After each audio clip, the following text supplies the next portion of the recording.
goes. From the Kings to the Ducks they go. Shout and go, Kings go. My backstage cheer. My father and son, their passion sincere on the ice. Their love appears through the highs and lows in the years. Good morning, hockey fans, and welcome to episode 119 of Royally Quacked, the draft recap for 2026.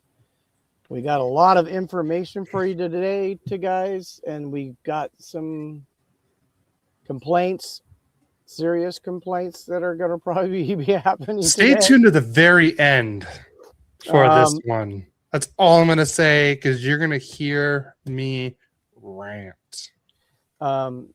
We will talk about free agency next week. We're trying not to overload you with too much in one episode. And I know a lot of you watch the news and you probably see some of the stuff, but we'll try to give you maybe something you didn't get, and our opinions of how well our teams did in the draft and then also in free agency next week. So Yep. Mom says hello from Huntington Beach. And yes, happy 4th of July, everyone. Please, everyone have a safe, fun 4th of July. I'm probably staying home and doing nothing. Yeah.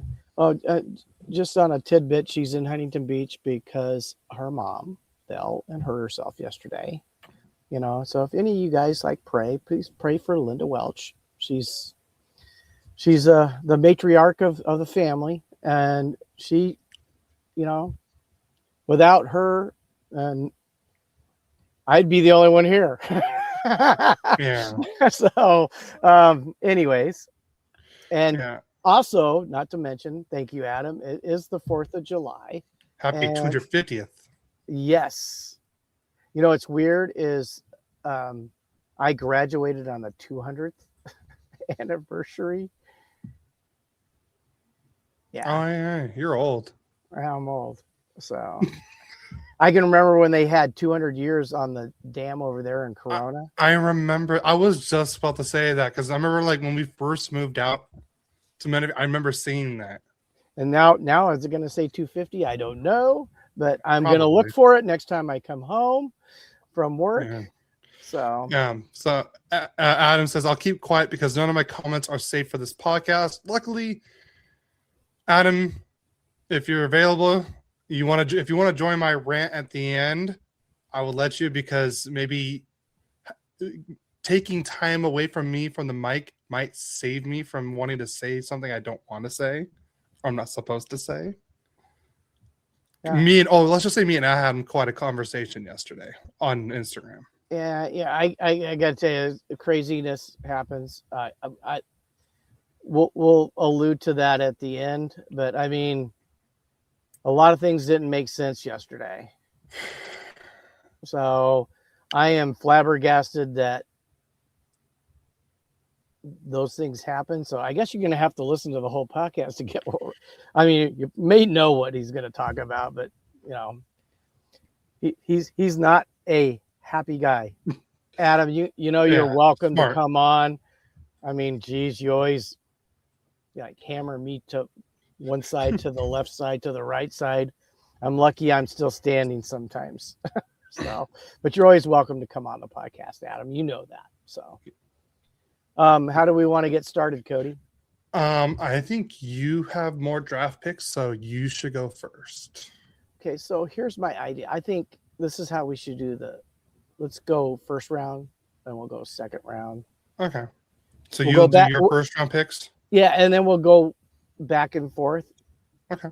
So you want me to start? Because I know you have 2 picks in the first round. We only have 1. So I don't know if anybody watched it. I mean, obviously, we did what we always do. We went down in the draft 2 spots. We picked up another pick with that, and we went from 17 to 19. And with number 19, we drafted Elton Hermanson from Modo in the Swedish League. So he's 6 foot tall, 176 pound, right-hand shot. And the Kings, they've not had a whole lot of right-hand shots. We got LaFerriere, hockey seems to be a left-handed person's sport more than it is a right-handed person's sport. Maybe that's why it's that. Why doesn't it catch on bigger? I mean, before I told you why. Before I even go into Hermanson, I mean, I can only imagine a guy like maybe Radko Gudas or even like Marty McSorley watching the World Cup and wondering, I go, every time they get touched, they fall down, they look like they died. Have they not ever been hit hard? No. You know, and my whole thing about why soccer isn't, or football isn't bigger in America is, you know, we don't really enjoy all the acting that they're doing, and it's such bad acting. I mean, even your grandparents. Yesterday, we were in the emergency room I'm in there with your grandpa and grandma, and we were watching Argentina play, which was a great game. Actually, grandma actually got into the game, which shocked me to death. But you know, every time they fell down, she goes, "Oh, there goes another one." my favorite is like, I'm like, oh, and then they do that. They did to see if they get like the something out of it. Like, it's always the.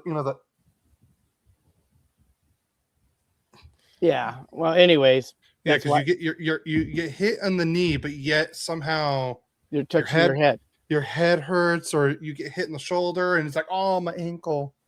Yeah. I will say the one downside about that. But let's continue on with. So with the number 19 pick, like I said, the Kings picked up Elton Hermanson. He's a forward, right shot, 18. Just a little bit of details for him. He played in the Swedish Hockey League, 41 games, had 6 goals, 9 assists for 15 points. Where he excelled was at the Hockey World Championships.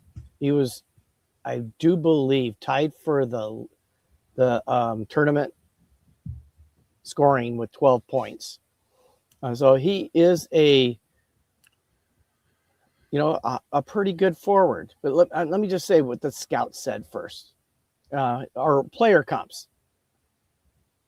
Kevin Fiala light, William Nylander stylistically. I mean, those are Nylander, I should say. One of the most creative puck handlers in the class. Elite deception. He freezes defenders with his hands, needs to build up his strength, but the skill is undeniable. He'll make plays others don't even see. And those type of plays are the plays that win Stanley Cups. Just going to be honest with you. It's not always the superstars. It's the guys who just keep making plays. The analysis of him, he's the Kings' highest upside pick, a modern skill winger with highlight reel potential. He adds muscle. He could become a legit top 6 threat. Hermanson is one of the most creative wingers in the entire draft class. His hands, deception, and ability to manipulate defenders make him a constant threat off the rush and in tight spaces.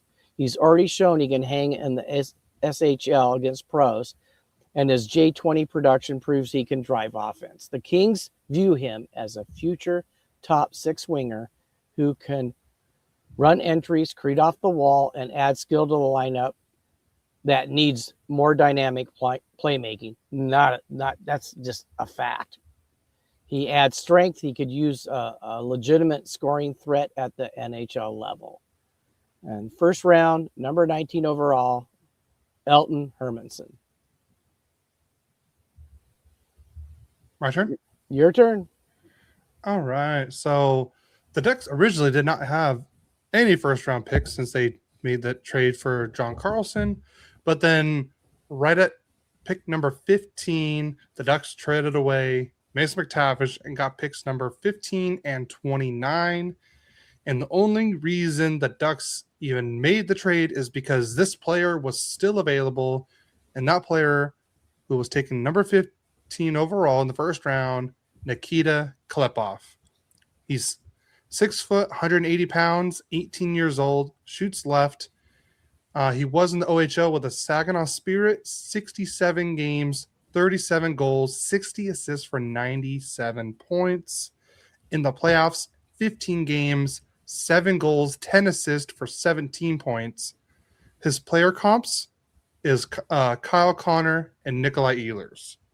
It's funny, one was a Jet and one still is a Jet. Scout notes saying elite playmaker with elite finishing touch, dynamic and transition and attacks with pace, top 6 upside with PP1 potential. His analysis, Klepov is a high-end offensive winger with creativity, pace, and a dual threat scoring. Anaheim sees him as a top 6 driver who can grow alongside the young core, because I don't want to say the names because one name's already gone and the other name could be gone. So I'll just say with young core. Klepov is an offensive centerpiece of Anaheim's draft class. He dominated the OHL with elite playmaking, strong finishing, and constant involvement in scoring chances. His hockey sense is advanced, allowing him to manipulate defenders and create space for himself and teammates.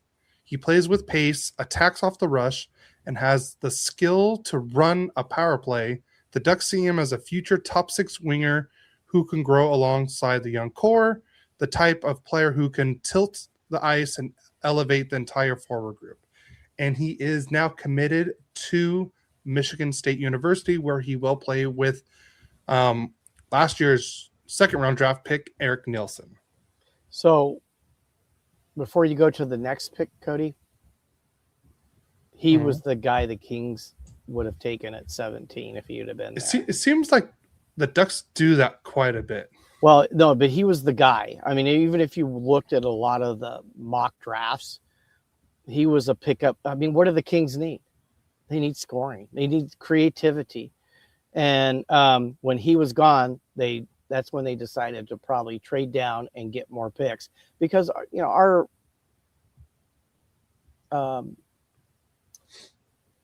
our young players we're not really very highly ranked when it comes to prospects and so forth. So the more picks, the better. And they're trying to you got to hit on some of these guys. You think that's the goal.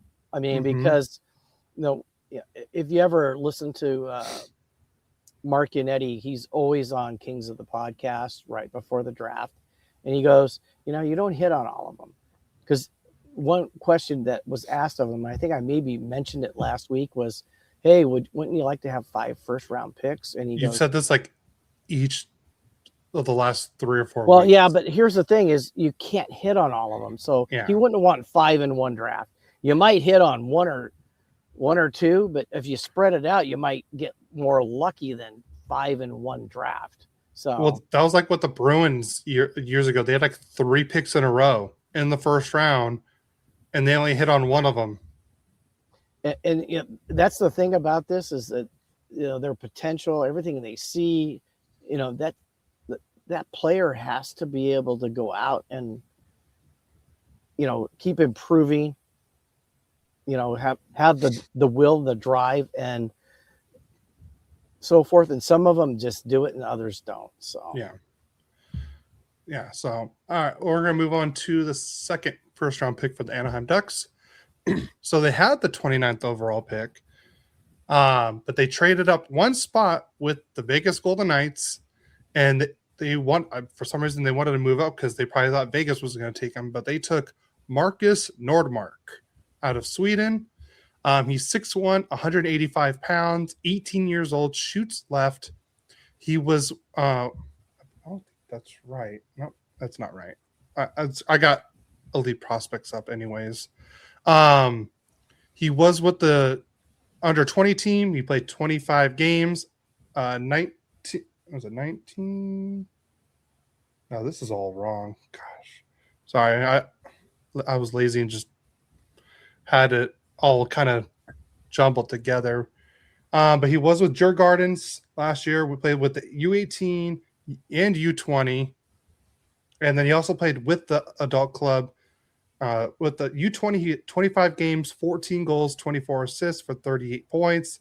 With the adult team, he was in there for 8 games, 1 assist for 1 point.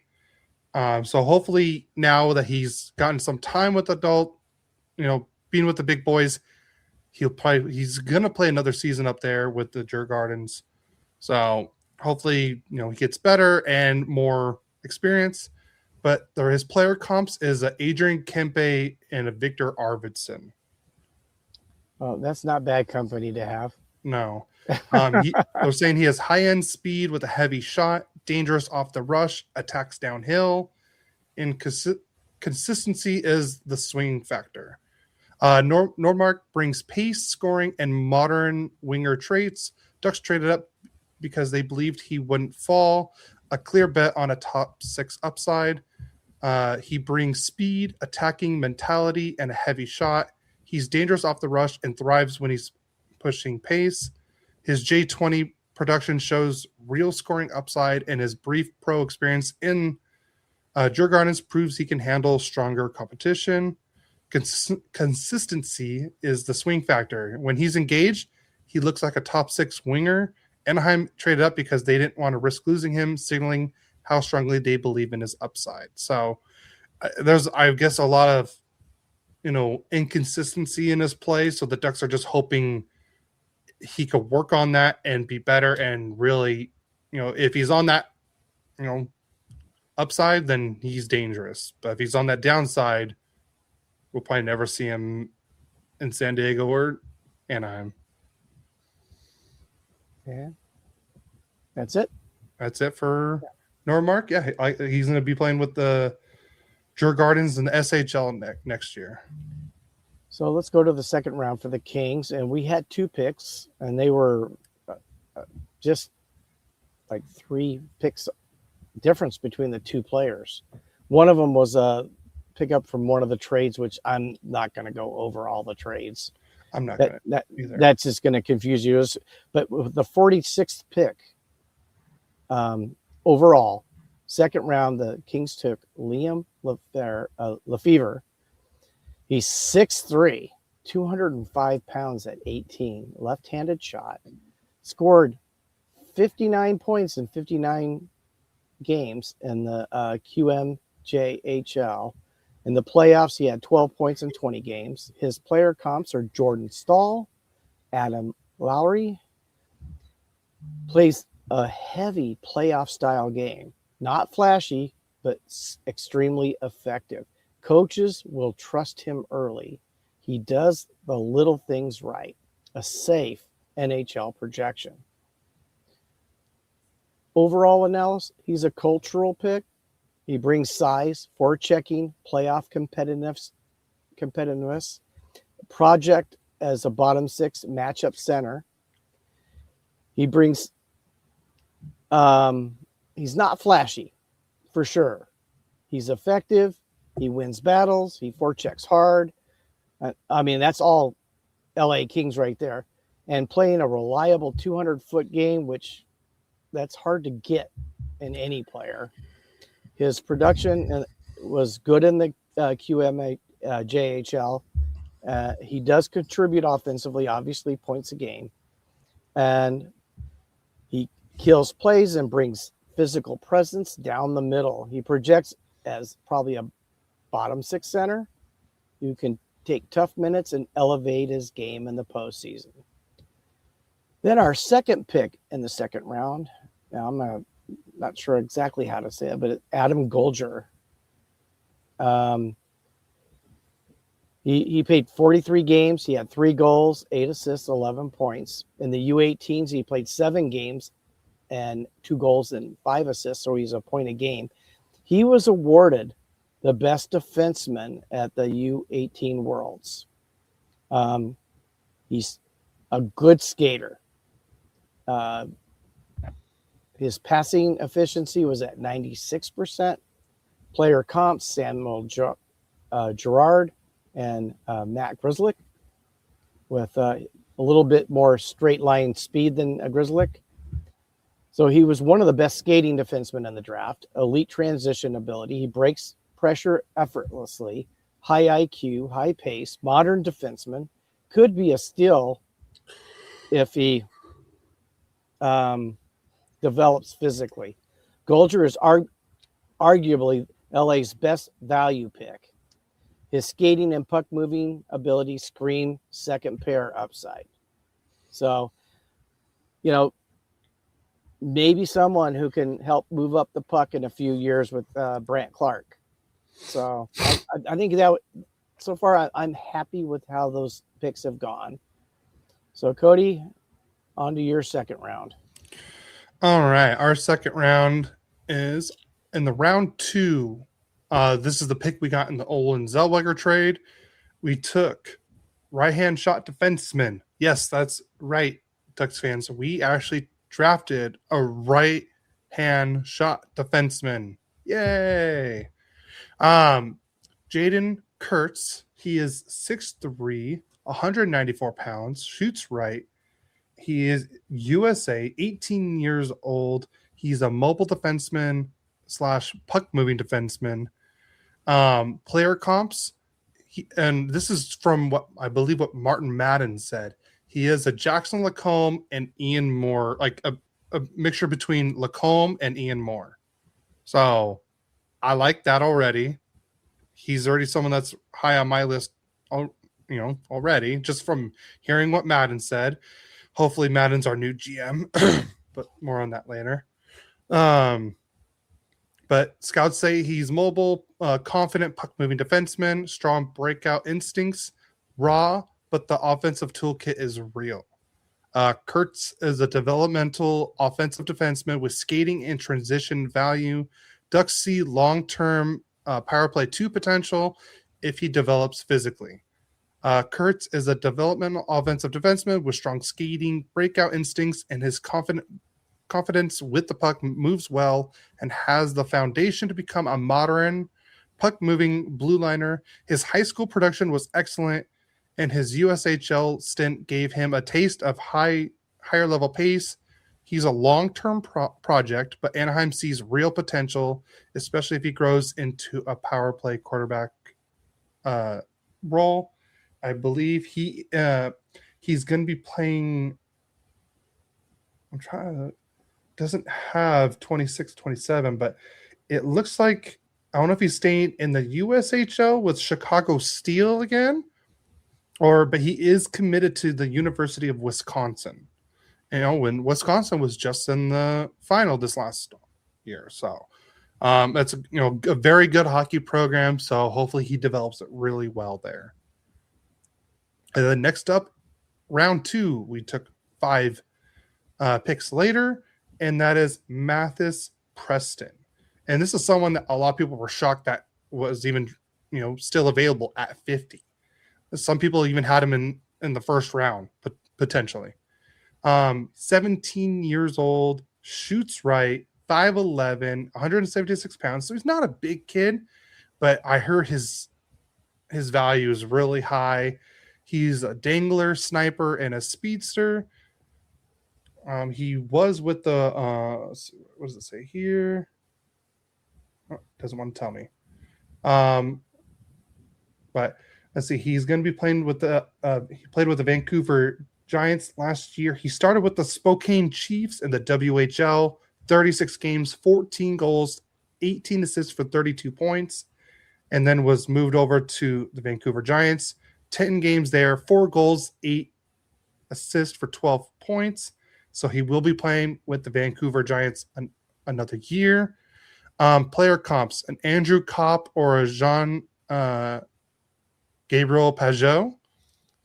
Notes saying he's smart, reliable, and detail-oriented forward, strong two-way habits, projects safely into a pro role.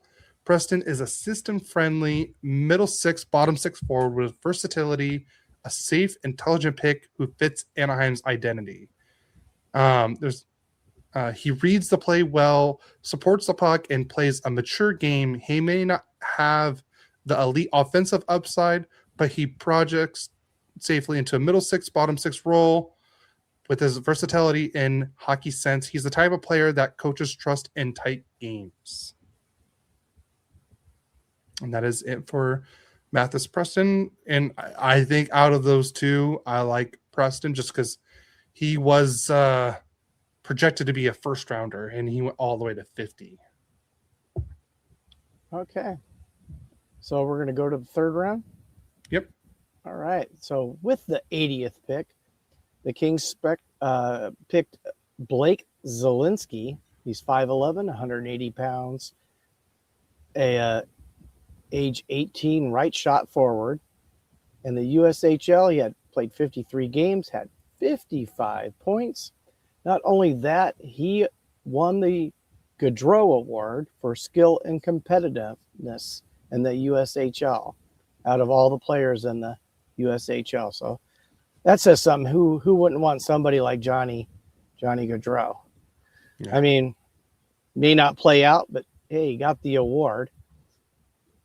His player comps are like Blake Coleman or Tyler Toffoli, with a little bit less of a shot than Tyler Toffoli because he was a really pretty good goal scorer. The scouts say that his motor never stops. Coaches love him. He's reliable. He's competitive. Not elite tools, but he has elite habits. High probability he'll be an NHLer. So even in the third round, you want to get someone who might play some games. Zelensky is a safe character pick with a middle six potential and strong two-way value. Like I said, a great pick. We're looking to, just replenish our prospect pool, which I think with 11 players we have done. And I like that pick. Then we go to our second pick in the third round. And I'm glad you said something, Cody, because this is the goalie they took. Yeah. He's 6'7", not 6'2". Yeah. 210, not 185. I even used elite prospects. I'm like, all right, and it still messed up a couple on mine. Yeah, that's all right. So that's why I warned you about it. I'm like, double check the stuff, please. This week has just been hell. It has been for everyone, and we apologize if we're a little shaky today. We've just had a lot of things happen this week, but we're going to do our best. But this is what most teams are looking for, that bigger guy who can really cover the net. And this guy is 6'7", 210. Yegor Rybkin. He played 18 games in the MHL, 241 goals against, 914 save percentage, good numbers. In the U18, he played 4 games, a 2.52 goals against average and a 908 save percentage. Player comps. Ilya Sorokin. I like that. That's a great player comp. And guess a guy who's really come on, Dan Vladar. I mean, he's just got a nice contract, I think, with Philly, right? He was kind of a backup who just all of a sudden found it. What the scouts say about him, he's explosive, lateral movement, raw but extreme athletic, high ceiling if he cleans up his reads. Classic developmental goalie swing. So this guy is a project for them. And goalies typically take a bit longer than anybody else does. I think the forwards are usually the quickest, and then it's the defensemen, then it's the goalies. But he's a long-term project, and the Kings are just, from what happened when they used to have, they had all those guys. They had Jones. They had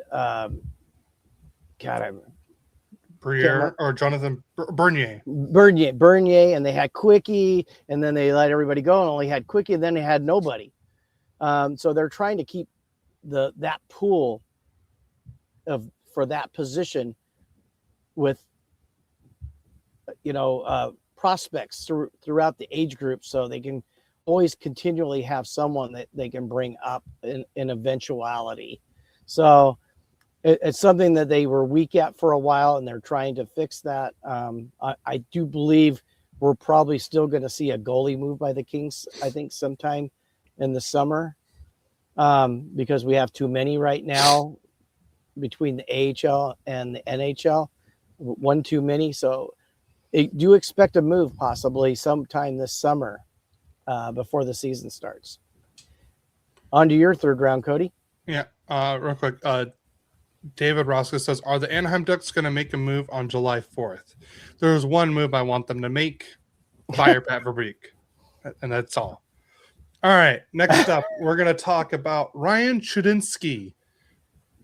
God, sometimes I love just hockey names. Chudinsky.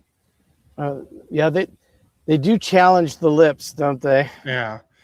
All right. So Ryan Chudinsky, 18 years old, almost a New Year's Eve baby, December 30th. Position, right wing, left wing, 6'1", 190 pounds, and shoots right, and he's USA. Taken 82 overall in the third round. He's from the QMJHL. Last year, he did play with the Moncton Wildcats, 54 games, 21 goals, 17 assists for 38 points. 71 penalty minutes. Wow, that's a lot of penalty minutes in 54 games. But his player comps is a Blake Coleman light. High motor, strong forechecker, plays with pace and edge, competitive and coach trusted. Chudinsky is an energy line forward with forechecking value, projects as a bottom six disruptor with some offensive pop. He forechecks hard, disrupts play, and brings energy every shift. His offensive ceiling is modest, but his effort and details give him a clear path to a bottom six role. He's a culture pick, the kind of player who elevates the intensity of any line he's on. I like this guy already. I believe his dad was a football coach, I want to say. So we know his physicality is going to be really big for him. So I really like this Chudinsky pick. He looks like he's going to have a very bright future as a bottom six. But hey, sometimes those are the players that get you through the playoffs. Like, just think about when the Ducks won their Stanley Cup run. It wasn't the top six line. No, it was the Paulson, Niedermeyer, Moen line. That was the main driving force. Even with Tampa Bay, they had that third line with was it Coleman? Oh God, what was the other guy? He's in San Jose right now. Gaudreau, and I want to say I know they had Nick Paul for one of them. Like those are the kind of moves that helps you get through. Like Jordan Stahl for Carolina. Third line guy, and yeah, he was a Conn Smythe winner. I mean, yeah, he scored six goals in 6 games, but those are the lines, the players that help you get through the playoffs. So Chudinsky is someone I'm really looking forward to. And now I don't have a pick in the fourth round, by the way. Okay, so I'll do my fourth and my fifth. Yeah. Okay. So in the fourth round with the 103rd pick, the Kings take left shot forward Thomas Vandenberg. Like I said, 6 foot, 178 pounds, 18. Played in the USHL, 54 games, had 40 points. Player comps. I got to say, I really like his player comps, Cody. Andrew Cogliano. Okay. And Nick Bonino. Ooh. I mean, I know I'm a Kings fan, but I can tell you, Cogliano, when he played for the Ducks, was one of my favorite Ducks when he played. He was just always there, always doing something. Not always scoring, but he was making things happen so other people could play better. And I just always appreciated someone that plays that way. Yeah. What the scouts say about Vandenberg is he's versatile. He can play center or wing. He has good pace. good forechecking. He does projects out as a bottom 6 pro, safe, reliable pick. Utility forward with a clear path to pro hockey. So, anyways, he played 38 games, U20, or 38 games. He had 3 goals, 10 assists, 13 points. For Finland, U18, 6 games, 0 goals, 2 assists. Oh, I'm sorry. I'm giving the wrong information. I was going to my 5th round pick. So let's just go right there right now. Let's go to Verdi Svensk. Another left shot. 6'2", 190. God, these guys are big. These are big, like high school graduates. Yeah. His player comps, Jonas Siegenthaler, Marcus Pedersen. He's steady, low event defender, strong stick, strong positioning, not flashy, but dependable. And he has PK potential. He's a defenseman with pro traits. So, I mean, obviously we're looking to pick up some more in our decor in the prospect pool list. And he, we'll see what happens. I mean, obviously, if you guys, Jake Middleton, who just got traded, was a 7th round pick by the Kings, who's had quite a NHL career. Because I think it was at Minnesota. They just traded him to Calgary, I think. Yeah. And I'm going like, I always wonder, we bring up these guys and they end up playing somewhere else. I mean, you rarely look at the Kings over the last 20 years with how they draft. They draft a lot of NHLers that get over 200 games, which considers that draft pick to be a success. So the Kings really do a really good job with a lot of these guys. Even though they don't always stay with the Kings, they become NHLers. Then on to our second pick in the 5th round, going 153 overall, Georgios Pantelis. Another left shot, 6'1", 182 pounds. Player comps, Travis Dermott, Nico Mikola. Good edges, good mobility, strong term project. Skating gives him a chance. If you can skate, you have a chance. Really good skating does help. He does need to pick up his strength. He's not strong enough to make it to the NHL yet. But at 18, he's got a lot of room to grow and develop. And he's a mobile defenseman with good edges. So he's raw, but his skating gives him that chance. Let's hope that we see him probably in the next 4 or 5 years. Let's go to your 5th round, Cody. All right. My 5th round pick is a defenseman, left shot, named Eric Frossard. 205 pounds, 6'5". Love that. He's Canadian. And then let's go to his stats over here. He's played with Guelph Storm for 2 seasons. So in 24-25, 30 games, only 2 points. But then last season with the Guelph Storm, 51 games, 5 goals, 9 assists, 14 points. So it seems like he's more known as a more of a defensive defenseman. It seems like he's not going to be an offensive guy. He is committed to the University of Notre Dame for 27-28. So he will be with the Guelph Storm for maybe 1 more year. Sounds like. Player comps, Joel Edmondson and Jonas Siegenthaler, light. Steady, physical defender, good stick, good positioning, low event, reliable game. Frossard is a stabilizing defensive defenseman with size, structure, and projects to be a 3rd pair penalty kill option. Frossard is a steady physical defenseman who thrives in structure. He uses his size well, defends the crease, and plays a low event game. He's not going to drive offense. He's a reliable and projects as a third pair defender with PK value. Anaheim added him for stability and defensive depth. Man, just hearing the defends the crease line alone, bring him up.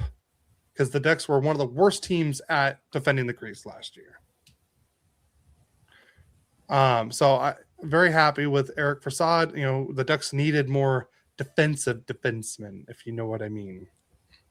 And that is our 5th round pick. My next one is in the 6th round. Okay. Well, mine is too, and we had one at the 177th pick overall was Alex Kostoff. Alex is a forward. He's 6 foot tall, 170 pound, 18. Another right-handed shot.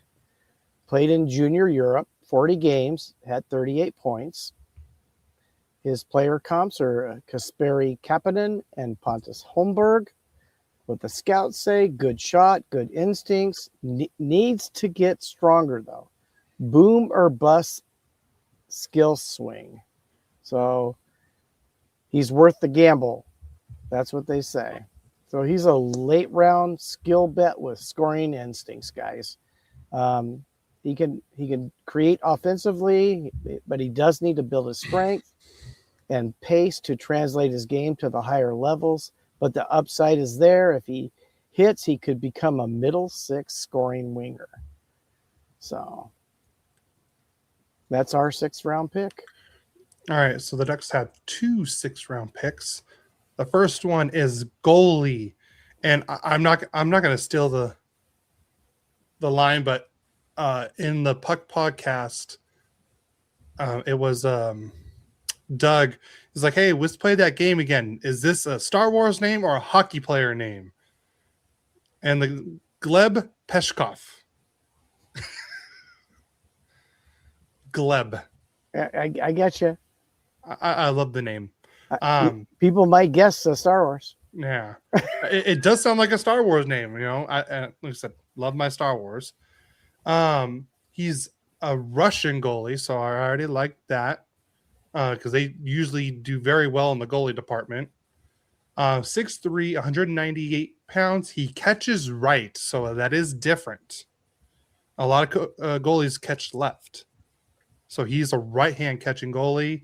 He's athletic goalie and a glue guy. That's his traits. He was in 24-25 with the Tractor Chelyabinsk, Russia U18, 22 games, a 194 goals against average, 934 save percentage, 25 goals against, and 352 saves. He was 10-3-0 in those 12 games or 22 games. And then in 25-26, he moved up to the MHL with Typhon Primorsky Cry, 47 games.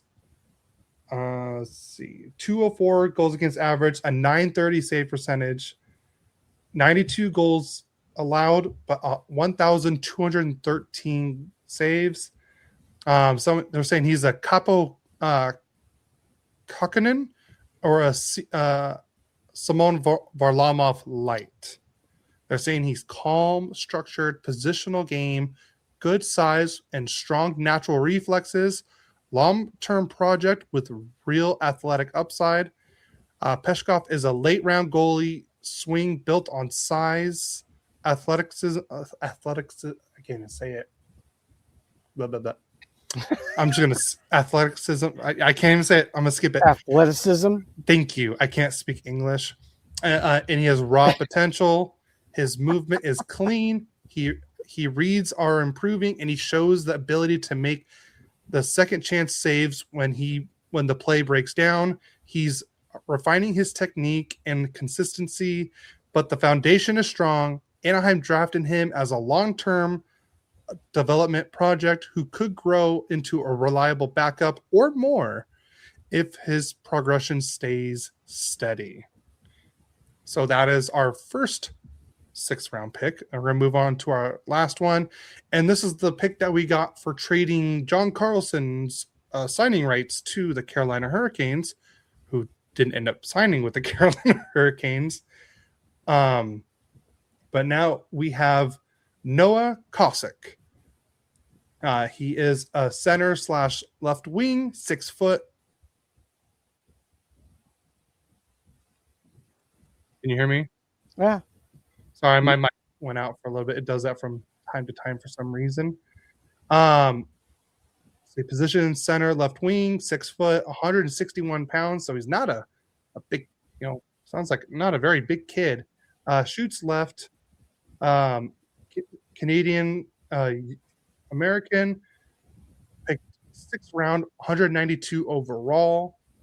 Let's see, and he is played with the Swift Current Broncos in the WHL in 25-26, 37 games, 10 goals, 24 assists for 34 points, and then went over to the Seattle Thunderbirds.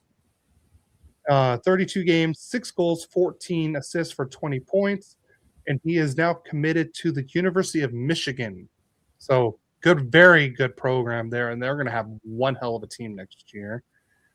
They're saying his player comps is a Sam Carrick or a Nick Shore.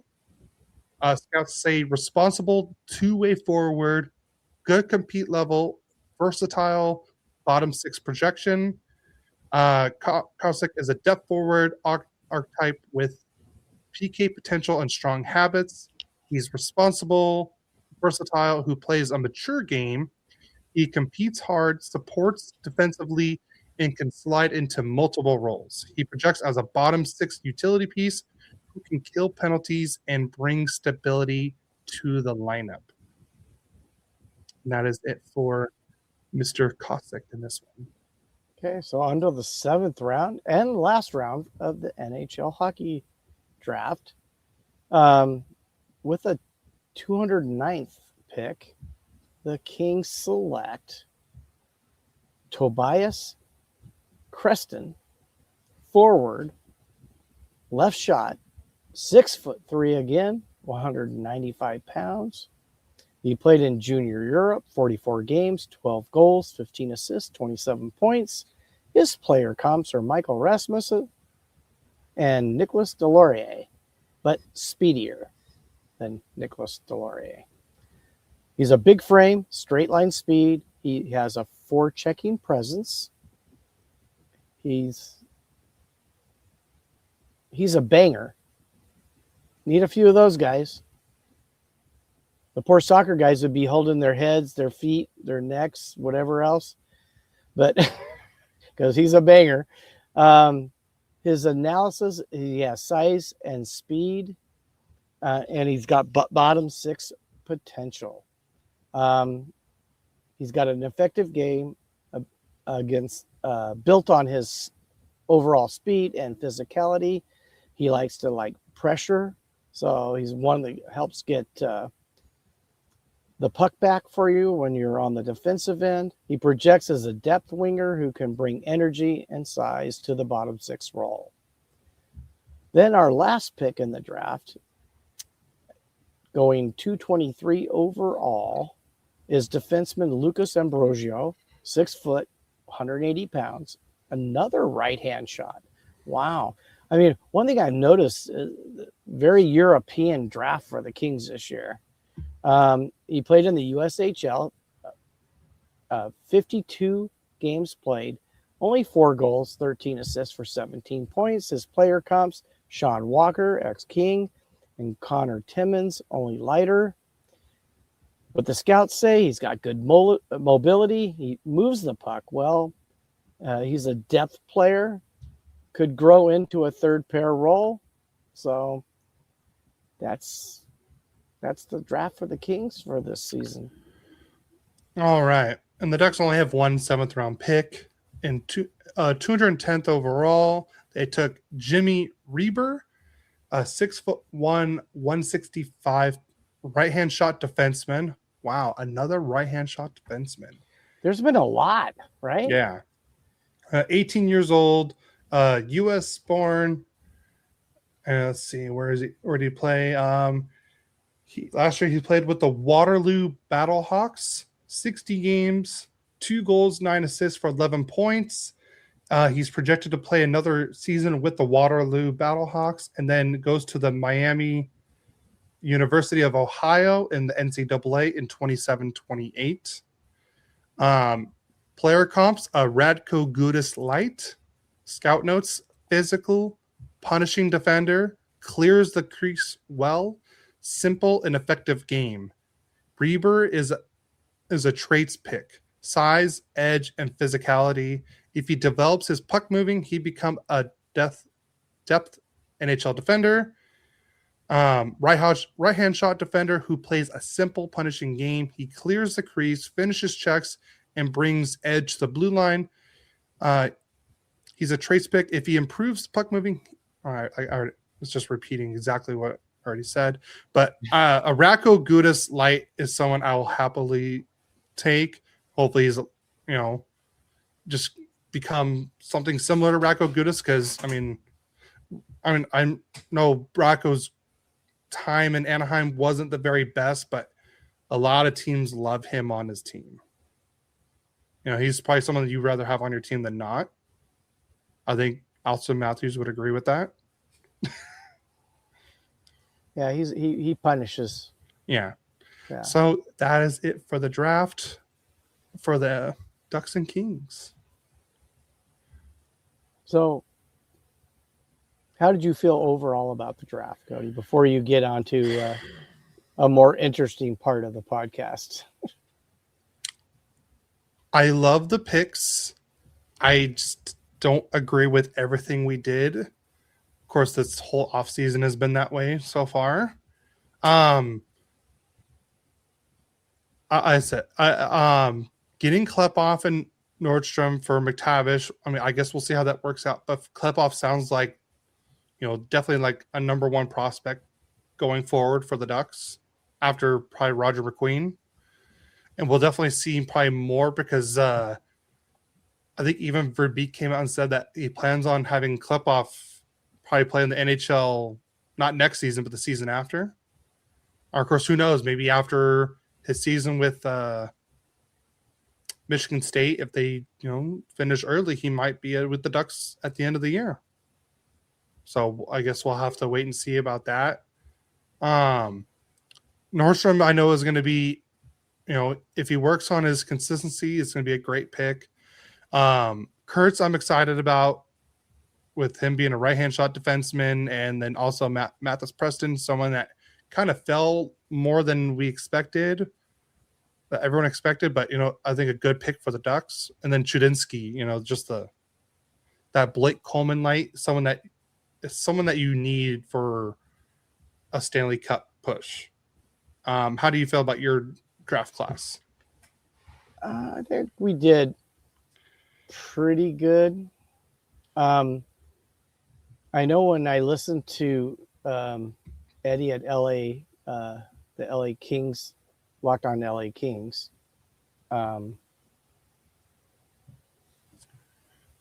he talked about why didn't we keep the 17th pick and take Ethan Belshitz, because he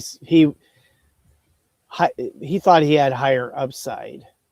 Yeah, I think I remember hearing him talk about that. Yeah, but I do think what the Kings really wanted was who the Ducks took. Yeah. So. Is that it? Yeah, pretty much. I thought it was pretty good. We really, the overall was to try to get some more bodies in there. The more bodies you have, the more possible success you could have. Yeah. So I can't see that I would do a whole lot difference. Hindsight always kind of comes to play. Like when I talked about the 2019 draft, all the guys we could have had and we didn't get. Yeah. But, how do you know that ahead? You don't know that ahead of schedule. Who are those guys that are going to hit? And you get some of these guys, late first round, even into the third and fourth round, become players. Yeah. So you just, it's like going to Vegas. You bet, you hope you win, but more than likely you're not. That's why Vegas is still in business. Very true. All right. Well, are you ready for my rant? Sure. And Adam, if you're still on, I know if you can keep it as close to PG as possible, let me know. But this doesn't sound like it. So yesterday, it's funny because I did a video because Elliot Freeman reported that the Ducks or Verbeek came out and said the Ducks didn't want to make any big moves in free agency and everything because they wanted to make sure they were able to match any offer sheet towards Leo Carlson. And then yesterday, the Philadelphia Flyers said, "Hold my beer," and called Verbeek's bluff, and they tendered an offer sheet to Leo Carlson. It's a 5-year contract worth an AAV of $18 million a year. So no matter if he's a Duck or a Flyer, he will have the highest AAV contract in NHL history, which now will totally ruin contracts for anyone going forward. Because if Leo Carlson's getting 18, what is Bedard, Celebrini's contracts going to look like? What is Cutter Godey's and Seneca's contracts going to look like in the future? Philadelphia just ruined the NHL. He says, "Sorry, I'm out currently on a Patriots phone call." Well, if you finish, let me know. But since they offered $18 million annual and AAV, if the Ducks do not match, they will receive the Flyers' first-round picks in the next 4 seasons. So they'll get the 27, 28, 29, and 30 draft picks for the Philadelphia Flyers. So, but if you look at the team, they were a playoff team this year. If they add Leo Carlson, they're probably going to be a little bit better. The Metro, you still have Washington and Carolina, but you're looking at anywhere between probably 18 to 26 for every draft pick. So, and you're losing a number 2 overall pick who was a number 1 center on your team, a franchise player who played very well last couple seasons for you, and all you're getting is 4, mid to late first round picks. Well, but if you do match, the Ducks have $35 million in cap space, so they can match, but then you're leaving $17 million in cap space. You still have to sign Cutter, Mitchkov, and you still have to fill out your defense. And my thing is, Verbeek, why? Why do you keep doing this? This is now the 4th time this has happened. It happened with Zegras. It happened with Drysdale. You waited, and they could possibly get offer sheeted. Luckily, none of them did. And now and then boom, they're both traded to Philadelphia eventually. You do the same thing with McTavish. You wait I'm surprised he didn't get offer sheeted last offseason. You waited all the way. He missed training camp. He missed preseason games. You finally sign him. He doesn't play well. Traded. Now, Leo, you waited, and now you come out and say you'll match any offer, and now you have to worry about now losing over half your salary cap because you wanted to wait to see what an offer sheet would come out. Otherwise, you could have just signed him for, I know the last time they offered him was like 12 to 13 million a year. But I don't get why Pat Verbeek keeps doing this with the RFAs. You keep waiting and waiting. Instead of signing them right away, you keep waiting to sign players. It makes no sense. And other GMs were like, hey, I'm pretty sure Verbeek's going to do the same thing. Let's offer sheet Carlson. And now Minchikov is probably going to offer sheet. I wouldn't be shocked if I go on Twitter right now and there's an offer sheet for Pavel Minchikov. Of course, I haven't heard anything yet because the digest group chatting in, they would have messaged me by now, but it's not looking good for the Ducks. Pat Verbeek single-handedly ruined this franchise in one off season. I know, like, what he's done in past off seasons has kind of led to this point, but if you would have just signed Cutter and Leo, you may have to overpay a little bit, but I'd rather overpay a little bit than what you have to do now is overpay a lot to keep Carlson as a Duck. And I love Carlson. Nothing against you, but you're not worth $18 million a year right now. I mean, maybe eventually, yes, you could. And another worst part about this is even if the Ducks match, now this contract takes him till he's a free agent. So he could leave right after that 5th year. And he has a no movement clause on that last year. And his contract is completely bonus heavy here, and this is what the salary is in 26-27, an $850K salary, but $19.95 million in signing bonus. 27-28, $900K salary, $18.1 signing bonus. 28-29, $950K salary, $17.05 million signing bonus. And 29-30 and 30-31, $1 million salary, and then both of them are right around 15 million signing bonus. So it's almost all 85.3 of it is signing bonus out of the 90 million. Wow. Yeah. So if the Ducks do match it within the first year, they're paying Leo Carlson $39 million. So he's got a $850,000 contract Salary. salary, 19 million bonus. Yeah, just under 20.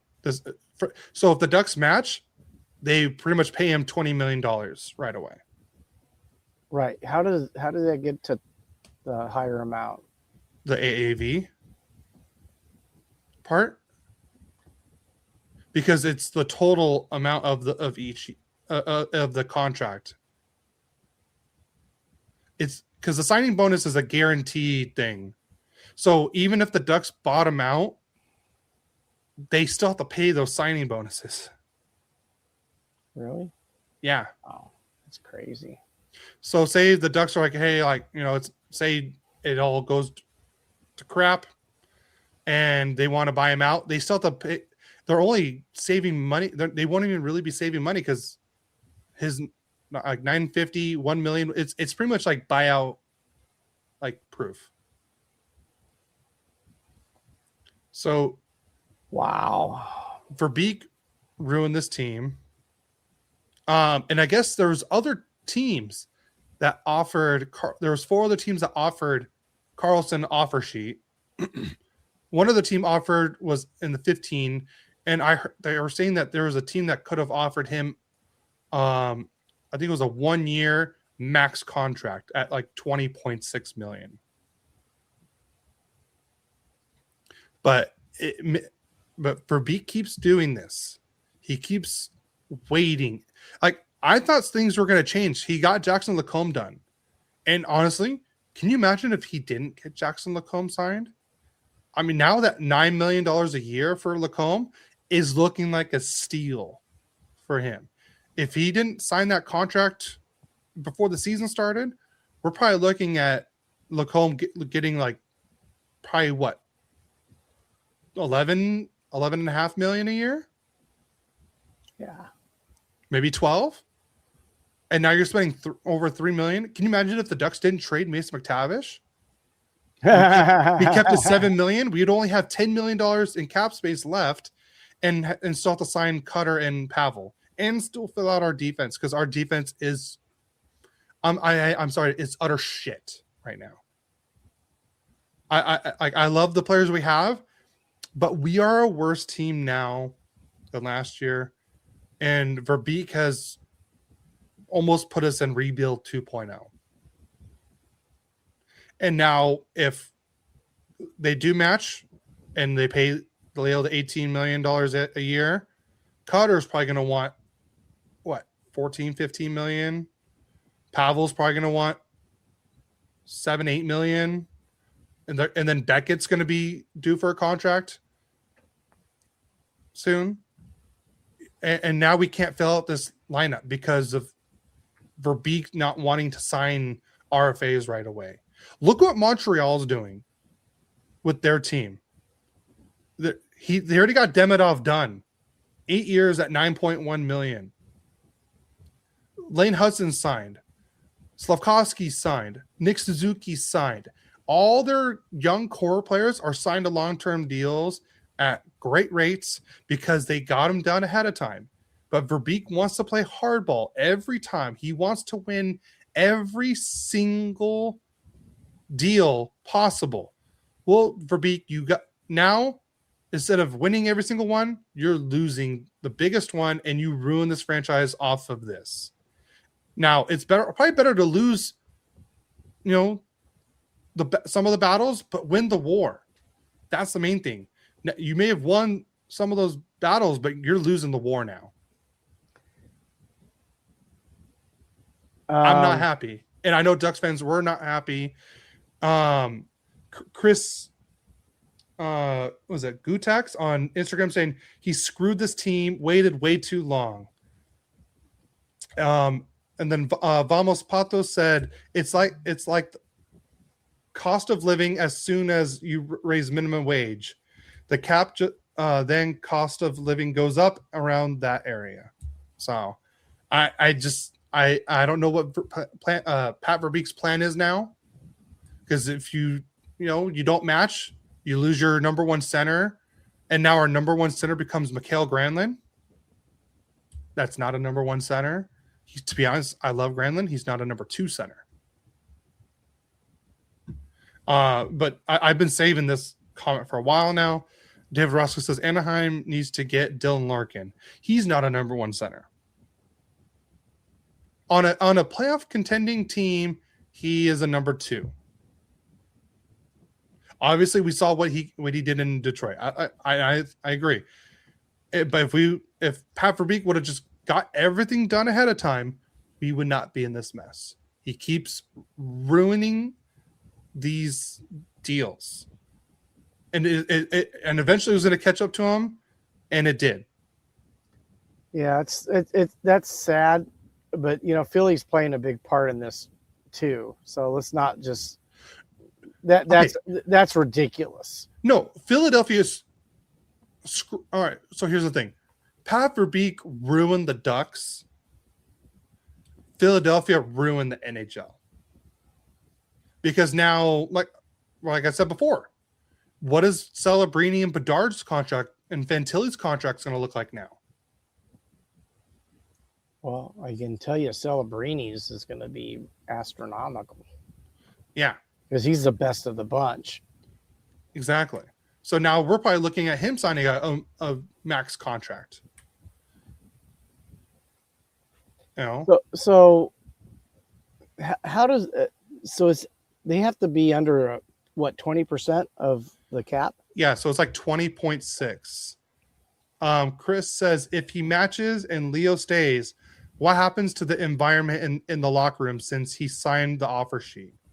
I don't know. I mean, it looked like it worked out well in Carolina with Aho,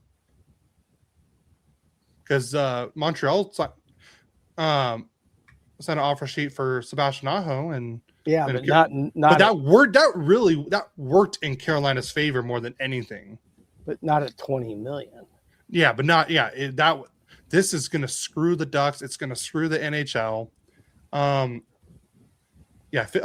Vamos Pato said Phillies have been waiting for this moment all year. So I did like one of the videos I saw there. It had like this guy just making fun of the whole situation, and they had a guy pretending to be Cody. He's like, why would Leo want to sign in Philly after what happened to him?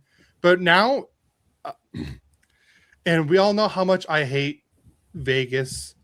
You know, I'm not a fan of the Oilers. The Sharks, I know they bug me sometimes, but like I like watching celebrity play. Philadelphia is on my number one shit list now. And I hate them more than every Pacific Division team combined right now. Yeah, it's Philadelphia. Yeah, you can't even see it right here. And then like Vegas.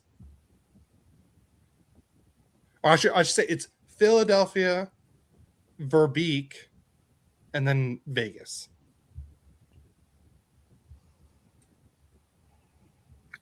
I think it's crazy. It seems like it's not real.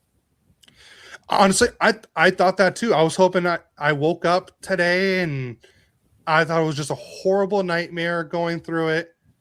And I looked up, the first thing I did was I went through my screenshots on my phone. I'm like, oh crap, it's true. And what's funny is you sent that to me. I saw it, right? Yeah. And then your mom called about what happened with your grandma. Oh God. You know, and I'm not sure I said something then. I go, oh, Cody's having a bad day. And she goes, something about, I go, that doesn't even, I told her, I go, that doesn't even seem real. It doesn't.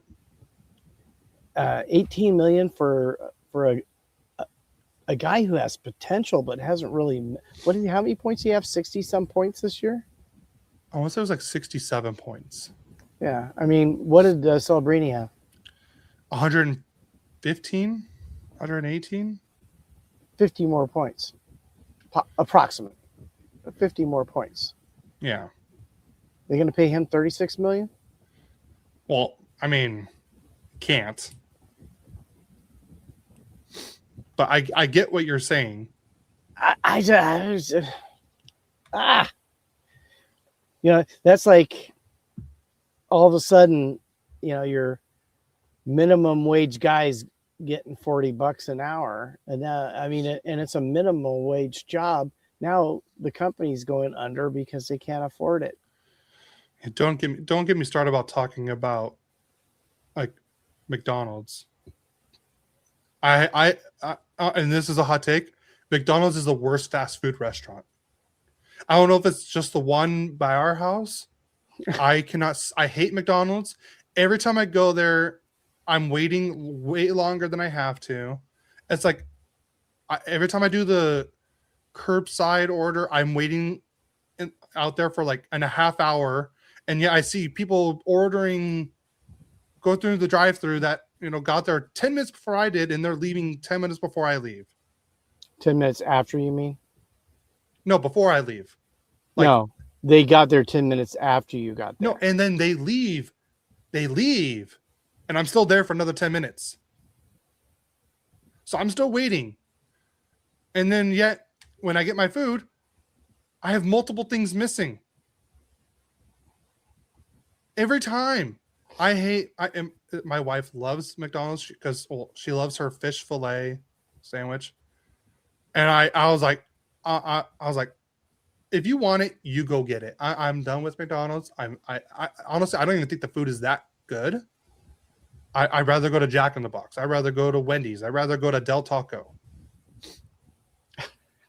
I don't like their fries either. I don't, like I said, I don't know if it's just the one by my house, and I'm pretty sure it is. I have constant issues. I'm done with McDonald's. I didn't know this is going to turn into yeah, but let's get back to the main thing, because it's just making me even angry talking about the McDonald's thing. Vamos Pato says, not everyone is Mike Trout. Players understand moving for money and for family. He also says, I'm wondering why it's taking Beaker so long to respond, because he's an idiot. I think he realized, oh crap, I think what I just did just ruined this franchise. Like if Leo signs and he can make things work, but it sounds like the only way we can make this work is he's going to have to trade either Killorn or Kreider away to make everything work. I mean, luckily they're both on 1-year deals. And I'm pretty sure a lot of teams will happily take a Killorn. So I think Killorn will probably give us our biggest value back. Because I honestly, but he's the one player I want to keep between those two. I'd rather keep Killorn than Kreider. He just brings more sanity to the game for us. Like he's the old wise guy. I'm not calling him that old, but I like the way he plays, and he's a PK guy. I'm wondering what the hell's going on. It just seems like this can't really be true. Well, Verbeek made it true. If he would have just signed Cutter and signed Leo, signed Michkov, it wouldn't have been that hard. Just sign them. Your mom says, "Tell us how you really feel, Cody." It would have been worse yesterday, to be honest. Being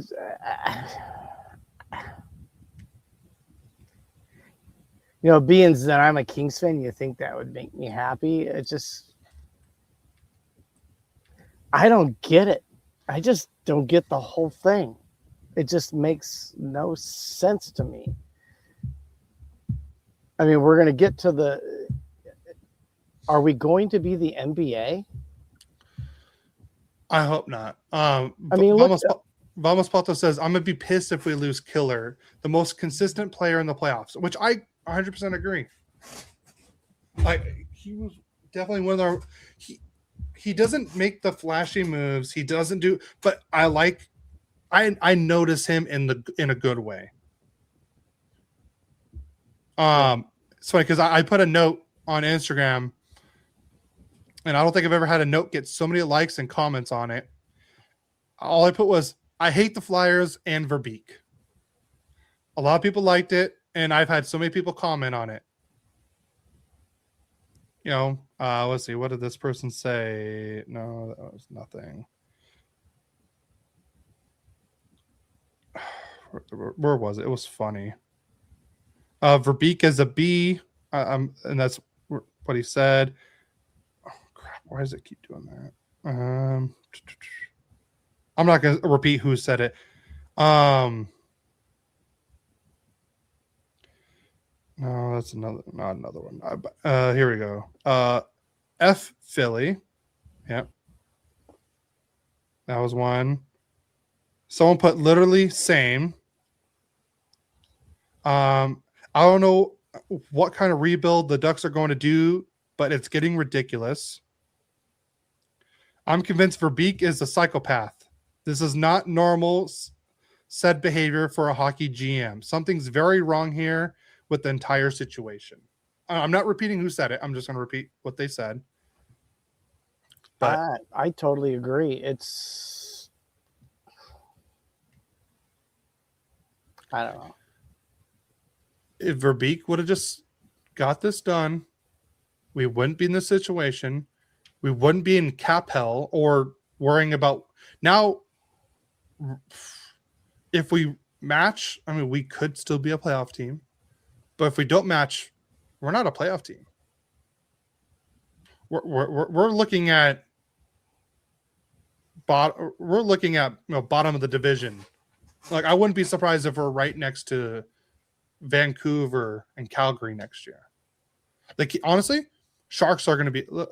I mean, yeah, they overspent a whole lot of money in free agency and everything. Oh boy, did they ever! But that's next week. Yeah, that'll be next week for sure. But yeah, but the Sharks are better. The Sharks are going to be a better team. The Kings, honestly, I think are a better team right now.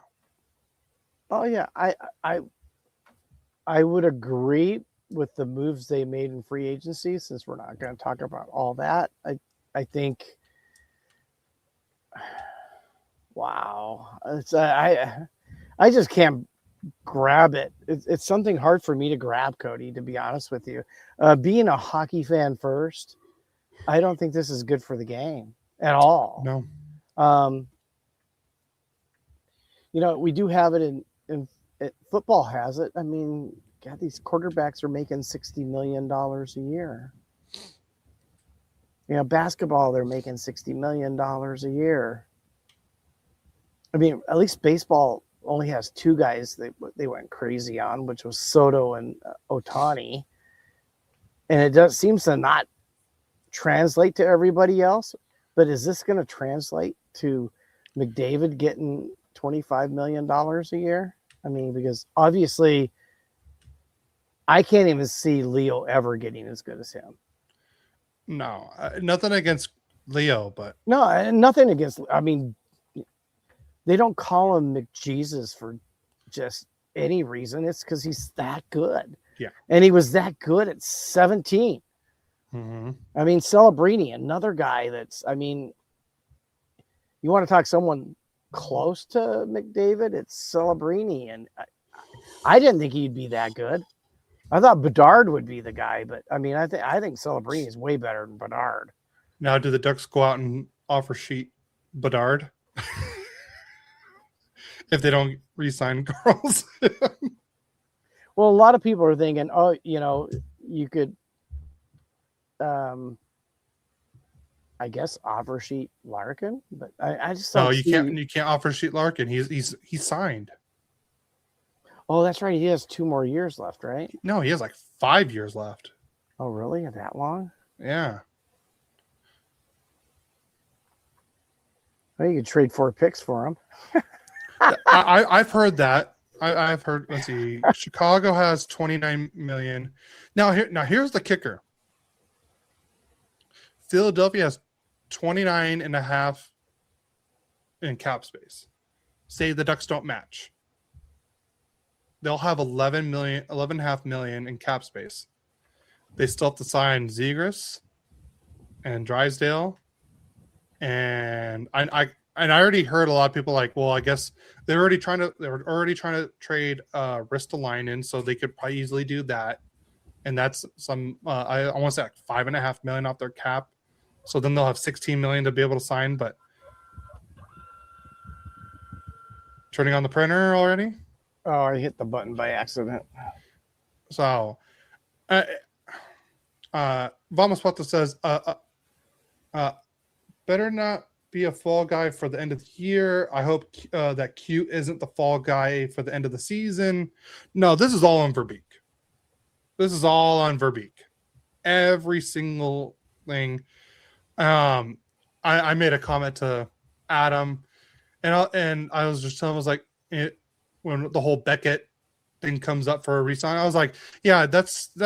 I'm like, we're not gonna have to worry about that because GM Ryan Getzlaf will take care of business before that happens. Because but Adam's like, I don't trust him because he doesn't like the eggplant and jade colors. I'm like, true, on point there. But I'm baffled about what happened yesterday. I'm pissed off. I didn't think it was real like you for a little while. Well, my first thought was, I go, fake news. You see it all the time, right? Yeah, I thought it was like going to be from that Twitter account, Frank Saravelli. Frank. Yeah, there's literally a Twitter account named Frank Saravelli, and he'll just post like fake news to piss people off. I will say he's caught me twice for sure.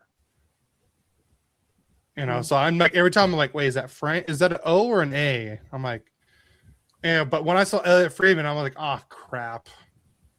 It's true. No, I saw it on ESPN. It got all out. I'm going, oh, it's true. Yeah. I was shocked. I saw it was the Flyers that posted that. I'm like, oh crap, it's true.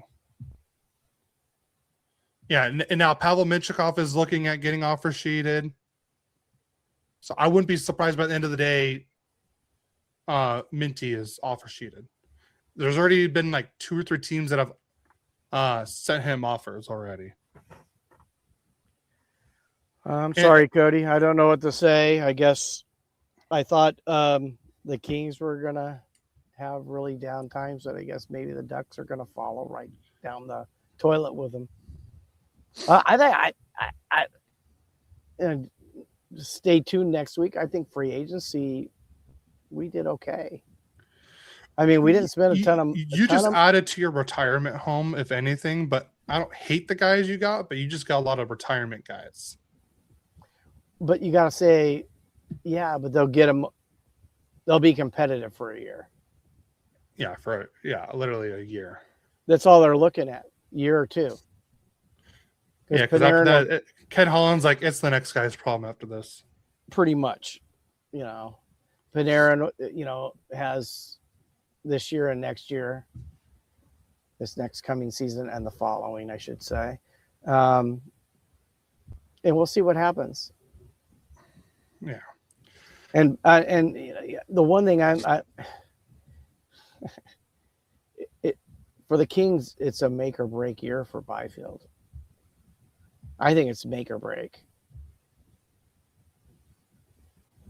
They're obviously, I don't see anybody that's 1C material. So he's going to have to be 1C. He's going to have to perform. He's only 23. Yeah. It's not like he's an old guy. I know he's played for 4 years, but I mean, he's going to have to perform. And if he does perform, the Kings could be really good. Yeah. You're getting Fiala back with Panarin. I love Zuccarello. No, I heard he was favored to go to one of the SoCal teams. Yeah. So. All right. Well, I ranted for over a half hour. You feel better? No. Okay. What are you doing today? Nothing. Okay. Maybe going to get beer. I was gonna say, you want to go get a beer later? It's tempting. I don't like going out for holidays like this. It's too many stupid people out there. I know. I'm not talking like late. I know. Still. Like middle afternoon, go have a beer, just get it off your chest. Well, this helped a little. I'm here for you, even though you've totally stabbed me in the heart by not picking my team. But love is bigger than hockey. I picked every other team that you like. I'm just saying, love is bigger than hockey. Yes, I know. So right now, right now, there's a very big hate towards one person. Yes, I know. I understand it. Last thing I'm gonna say is, no matter what happens, Pat Verbeek should be fired. Well, I don't know if you knew that the brewery over there isn't Mason jar anymore. Oh, it's not? It's Gray Iron, I think. Gray Iron, okay. You could go try it if you want to. Throw it out there. I have nothing else to do today other than, I'm doing laundry and playing with the devil dog. Yeah. As that's Tim's term for Stella. Sounds about right. All right, well, we're at an hour and a half.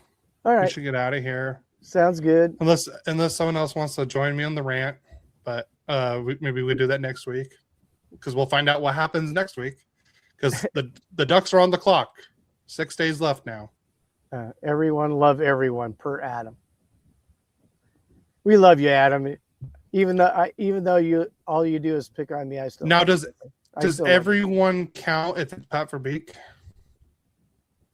Okay, let's go. See you next week on Royally Quacked. Yeah. Please follow all our social media accounts at Royally Quacked. Download, rate, review the podcast on Apple and Spotify. If you're on YouTube, hit the subscribe button, hit the like button, as Adam always says, like Spike. And also put in the comments, how much should I sue Pat Verbeek for emotional distress? Put that in the comments too. $20 million. 20 million? Okay. Yeah, I put that in my group chat, and they're like, "Oh, if you get enough money, you can buy the Ducks." I'm like, "Yeah, and I'll fire Pat Verbeek." But it's going to cost a lot more than 20 million for that. But Yeah. All in good fun.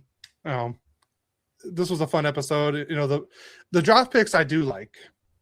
And on a good note, the draft picks I do like that the Ducks made. Klepov, Nordmark looks like he if he stays consistent, we're good.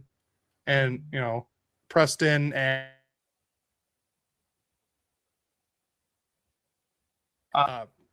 Preston and Kurtz, I'm probably gonna like, and then Jedinsky is probably gonna be my future favorite. I have a feeling. So, but everyone follow, like, subscribe, rate, review. We love you, except for one person. And everyone have a happy and safe 4th of July, most importantly. Absolutely. Have a safe 4th of July, everybody. We will see you next week, and stay royal. Hold on. Before we should have done this a long time ago. What? I just realized this. DraftKings. Oh.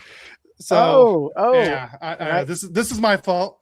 With the World Cup going on, please. USA is playing against Belgium on Monday in Seattle. Just head over to DraftKings Sportsbook, use code THPN, and spend $5, get $200 in bonus bets. And I believe right now I think USA is the favorite in that game right now. So that's Monday, right? That's Monday. Yeah. So a lot of good games have been going on in the World Cup. Cape Verde gave Argentina a game last night. That was a good game. So watch that in the ER with your grandparents. Yeah. So just make sure, I gotta play the video too. Oh crap. Where is it? Hold on. Sorry, I did something with my computer and it took away, moved everything around. So this is the hodgepodge. We just playing it by our ear episode. Where is it? Sorry, I don't know where it is. Downloads, no. Why don't you look it up? I'm trying to, but let's see. No. Yeah, I don't know what the hell happened to my computer. Here it is. All right. Sportsbook. Gambling problem? Call 1-800-GAMBLER. 1-800-MY-RESET. New York, call 877-8-HOPE-NY or text HOPE-NY. Connecticut, call 888-789-7777 or visit ccpg.org. On behalf of Boot Hill Casino in Kansas, that text pass-through may apply in Illinois. 21 and over. Void in Ontario. Event contract trading with DraftKings predictions involves risk of loss. Sportsbook bonus bets expire in 7 days. $50 in predictions dollars issued weekly for 3 weeks expire in 1 year. Redeem one non-withdrawable reward. Availability varies. Predictions offer void in New York. Ends June 28. Terms at dkng.co/audio. All right. Download Sportsbook. DraftKings Sportsbook. It's available in every state in the United States. So, California, we can now bet on DraftKings Sportsbook. So, just use code THPN. The crown is yours. I should have done this over a half hour ago before my rant, but I just could not wait. And then what Adam says, I was quoting Semi-Pro. I don't think I've ever watched Semi-Pro. But I have heard that saying, take a long walk off a short pier. Yeah, I've heard that many times. Not towards myself, but. Or like Arnold said in Commando. Sully, you're a funny guy. I'm going to kill you last. And then when he's got him by the ankle over a cliff, Sully goes, remember you said you're going to kill me last? He goes, I lied. Yeah. All right, guys. Well, thank you for everyone tuning into episode 119, the 2026 draft recap. Ducks and Kings. Cody's major rant.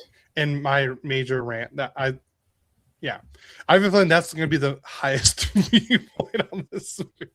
But, thank you, everyone. We'll see you. Actually, we're not doing one next week. Yeah, next week we're in Palm Springs with very special friends and celebrating their 25th wedding anniversary. So there will be no live podcast next week, guys. No podcast whatsoever.